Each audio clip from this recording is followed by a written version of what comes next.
आप देख रहे हैं भारत पॉडकास्ट चैनल। उद्यान विभाग के स्वर्णिम 50 वर्ष पूरे होने पर मंडलीय ऑर्गेनिक उद्यान गोष्ठी का आयोजन योगीराज बाबा गंभीरनाथ प्रेक्षागृह में किया गया। गोरखपुर एवं बस्ती मंडल की गोष्ठी का शुभारंभ एवं विभिन्न परियोजनाओं का लोकार्पण एवं शिलान्यास उद्यान कृषि विपणन, कृषि विदेश व्यापार एवं कृषि निर्यात राज्य मंत्री स्वतंत्र प्रभार दिनेश प्रताप सिंह द्वारा किया गया। रूफटॉप गार्डनिंग पर विशेष परिचर्चा एवं कीट का भी वितरण हुआ। मीडिया कर्मियों से बात करते हुए कृषि निर्यात राज्य मंत्री दिनेश प्रताप सिंह ने कहा कि शहरों में जगह की कमी है, इसीलिए रूफटॉप गार्डनिंग को बढ़ावा देना विभाग की मंशा है। कम क्षेत्रफल में अधिक मूल्य देने वाले आधुनिक फसलों की खेती के लिए विभाग प्रोत्साहन राशि उपलब्ध कराएगी। उन्होंने कहा कि घरेलू निर्यातों के प्रोत्साहन के लिए भी विभाग तरह तरह की योजनाओं को संचालित कर रहा है। प्रगतिशील किसानों एवं विभागीय से संबंधित कर्मचारियों को सम्मानित करके उनका हौसला अफजाई करना विभाग की मंशा है। वैज्ञानिक के किसान उत्पादन संगठनों के प्रतिनिधियों प्रगतिशील किसानों एवं घरेलू निर्यातों की सहभागिता पर बताती हैं कि हमें उत्तर प्रदेश को मजबूत आर्थिक रूप से करना होगा।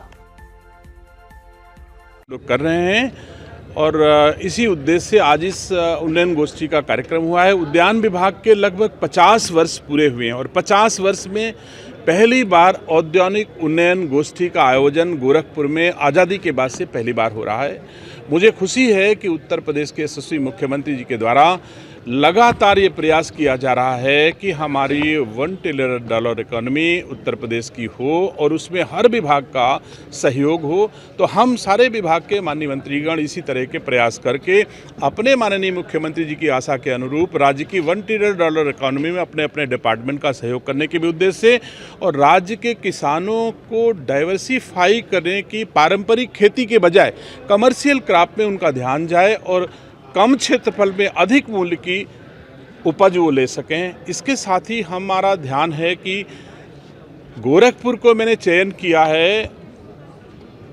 रूफटॉप खेती के लिए। तो हम लोग जो जितना अर्बन एरिया हो रहा है उसमें रूफ छतों पर खेती हम लोग करें जो ऑर्गेनिक खेती होती है।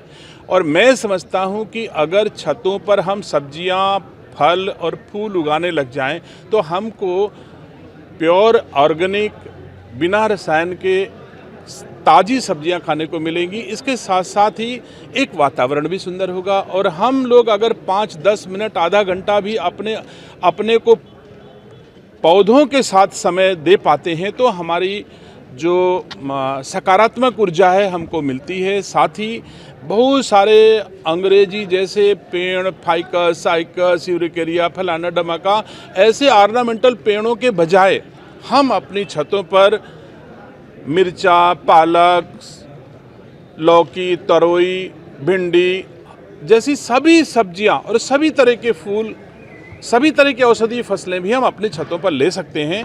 तो मैंने राज्य में गाजियाबाद, नोएडा, बनारस, गोरखपुर और लखनऊ इन 5 जनपदों को पहले फेज में लिया है कि हम रूफटॉप खेती को लोगों के बीच ले जाएंगे। और मैं उम्मीद करता हूं कि आज की तारीख में हमारे राज्य में 90% खेती पर कृषि होती है और 10% हिस्से पर औद्यानिक फसलें होती हैं। लेकिन हम 10% जो जितना क्षेत्रफल हमारा है उसमें हमारी उपज 42% होती है और 90% जो कृषि योग्य भूमि में कृषि की खेती होती है उस पे 58% होती है। तो ये महसूस होता है कि हम औद्यानिक फसलों को अगर हमारे किसान अडाप्ट करेंगे तो हम बहुत ज़्यादा उत्पादन भी कर पाएंगे, गुणवत्तापरक उत्पादन भी कर पाएंगे और वैल्यू एडिशन के लिए हम अपने उपज को दुनिया की बाजार गुणवत्तापरक उपज लेकर के दुनिया की बाजारों तक पहुंचा करके हम मूल्य संवर्धन कर सकते हैं। तो मैं उम्मीद करता हूं ये औद्यानिक उन्नयन गोष्ठी जिसका आयोजन आज गोरखपुर में पहली बार आज़ादी के बाद हुआ है, मैं समझता हूं राज्य के किसानों, गोरखपुर के किसानों के हितों में मील का पत्थर साबित होगी।